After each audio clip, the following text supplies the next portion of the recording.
Halos nasa kampo nga di umano ni dating Pangulong Duterte ang pasok sa survey sa Magic 12 ng pagka-senador.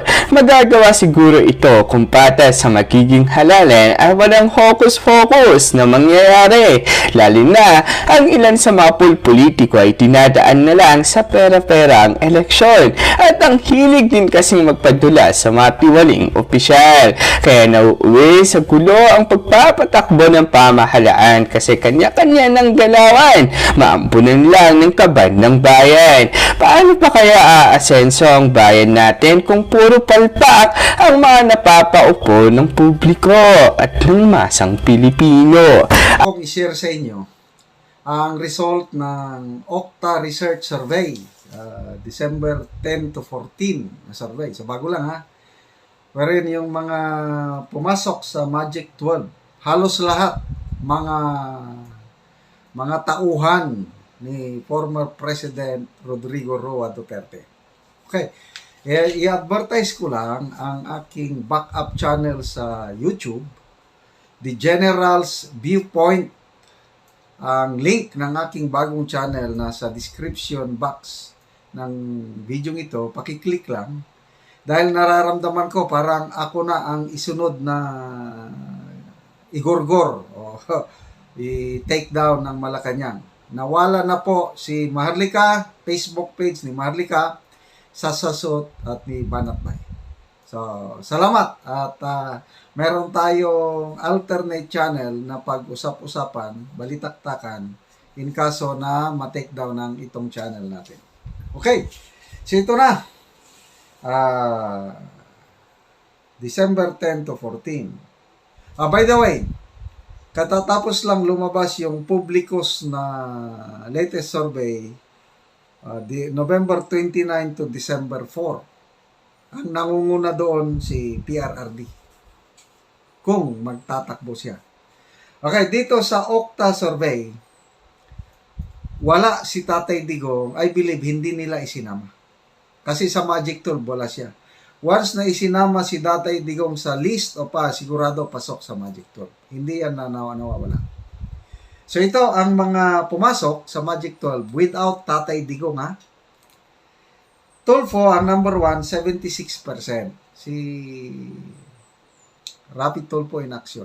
Sino bang Tulfo ito? Si Kwan pala, hindi Rafi. Si Erwin Tulfo. Siya ang number 1. Pangalawa, Bongo at 53%. Pangatlo, Tito Soto, 48%. Senator Bato, 47%. Amy Marcos, 42%. Revilla, 35%. Tolentino, Francis Tolentino, 33%. Isko Moreno, 32%. Ping Lacson, 32%. Pia Cayetano, 30%. Manny Pacquiao, 28%. Jojo Binay, dating Vice President, 25%. Lito Lapid, 22%. Yan ang Magic 12. Yung 13 pababa is Gibo Chodoro, 19%. Gringo Honasan, 18%. Benhor Abalos, 18%. Willie Revillame, 18%. Vice President, former VP Lenny and Willie Ong, 17%. Okay, so tingnan natin ha. Sino ang mga aliado o sumusuporta kay Tatay Digong? Sino ang sumusuporta kay Kuting at Tambaluslos? Sa Magic 12, isa lang ang klaro na sumusuporta kay BBM at kay Tambaluslos. Ito lang si Tulfo. Tulfo, ano? Sumansuan. Isko Moreno, independent ito. Ping Lacson, independent. Binay, independent. So, tatlong independent, isang pro Tambaluslos BBM, ang 8 poros kay Tatay Digong. Go, Soto, Bato, Amy, Revilla, Tolentino, Pia Cayetano, Pacquiao, and Lapid. Puros ano yan, mga aliado ni Tatay Digong. Ibig sabihin, maasim pa si Tatay Digong. Maasim pa. Kahit anong tatakbuhan niyang posisyon by 2025, sure winner yan. Dalawa man lang ang tatakbuhan niya. Congressman sa kanila. Pwede yun. Kaya lang, maitsapwera si Paulo Duterte.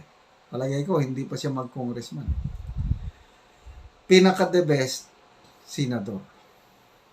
So, go, Tatay Digong. Sigurado ka nang magsisenador. Kung kaya pa ng kanyang pangangatawan. Okay? And then,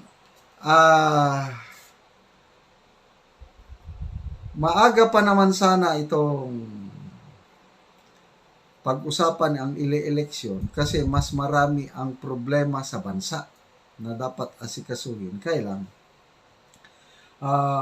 masyadong ang nagsimula lahat itong si Speaker Martin Romualdez. Sayang po yung unity. Ako gusto ko sana yung kagaya ba ng kampanyahan plus yung first 1 year, yung first 6 months ng PBBM admin, okay naman. Very, very good ang relationship ni PBBM at saka ni Inday Sara. Nagsimula na lang this year, mga first quarter, nung itong tambalos-los yung tinanggal niya na si Gloria Macapagal Arroyo as Senior Deputy Speaker. Kaya doon nagsimula ang pangalang tambalos-los hanggang ngayon na. Sayang. Ang kawawa dito kasi, itong masyado ng magulong politika, ang taong bayan, hindi na nagkakaisa. Divided divided na ang unity. Grabe na. Kami, mga vlogger na sumusuporta kay Tatay Digong, grabing depensa namin, suporta.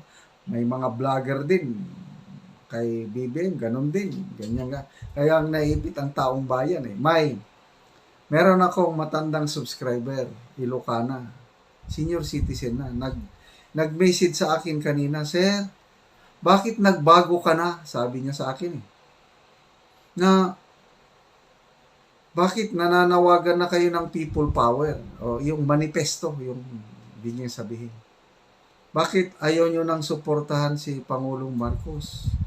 Kawawa naman ang bansa kung gagawin nyo dyan, yung ganyan, sabi niya. Mabait itong matanda na ito. Sabi ko, may kanya-kanya tayong pananaw. Pananaw mo, okay pa rin si Presidente Marcos, ituloy mo yan. Respetuhin ko ang iyong pananaw kung nakikita mo na nasa mabuting kalagayan pa rin ang bansa, suportahan mo si Marcos Jr. Ako naman, ang pananaw ko, hindi na maganda ang kanyang ginagawa. Kaya nag-withdraw na ako ng suporta sa kanya. Sana, irespeto mo rin ang aking pananaw. Di ba, gano'n? Merong isa, comment. Nabasa kong comment. Ako si retired Master Sergeant so-and-so. 35 years in the military service. Walang katuturan ang sinasabi mong retired general ka.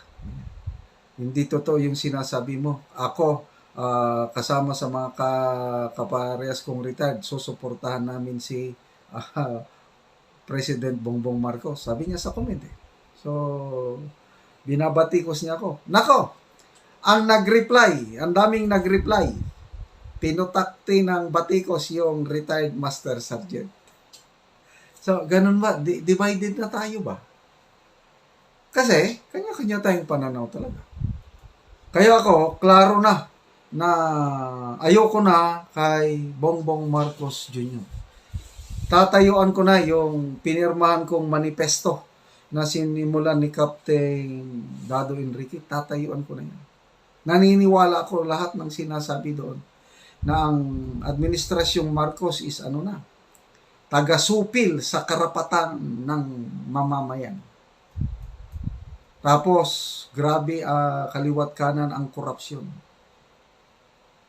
Hindi na maasahan yung ginagawa sa Kongreso na ayaw nilang i-open ang kanilang libro para makita ng taong bayan saan napupunta yung billions of taxpayers' money. Kaya tatayuan ko yan.